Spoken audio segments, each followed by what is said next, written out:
Quest'anno abbiamo dimensioni molto più ridotte, abbiamo circa un 10% rispetto a quella numerosità del 2022, pur avendo alcuni casi anche gravi non abbiamo avuto situazioni di fortissima pressione. Ecco, abbiamo avuto però dei casi molto particolari, per esempio ricordo che per la prima volta abbiamo avuto un bambino, una bambina per precisione molto piccola di 3 anni, che poi è stata bene, completamente ripresa, ma che ha avuto una sindrome neurologica legata a questi virus che sono quelli trasportati che si chiamano arbovirosi. Meno di una trentina i casi di West Nile registrati nel Padovano quest'estate, numeri contenuti rispetto a quella del 2022, quando furono più di 200 i casi con forme gravi, alcuni casi di dengue e uno di chikungunya, tutti di importazione e non autoctoni nel Padovano. Importante in questi casi è la disinfestazione per evitare epidemie come quella registrata nel Veronese, dove i casi di chikungunya sono al momento 50. Sono due le azioni principali.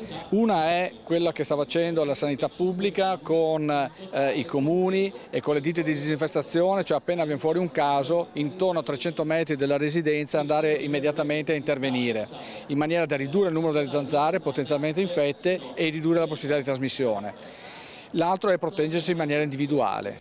Importante anche la prevenzione personale, continua l'esperto dell'USL Sayugane, usando repellenti per evitare di essere punti da zanzare e papataci, vettori di questi virus che in alcuni casi, soprattutto nei soggetti fragili, possono degenerare in forme gravi.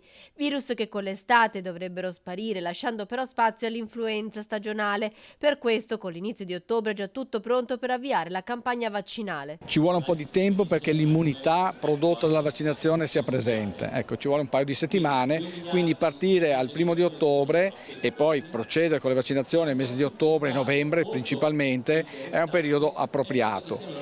Stiamo effettuando la distribuzione dei vaccini, per la provincia di Padova sono più di 180.000.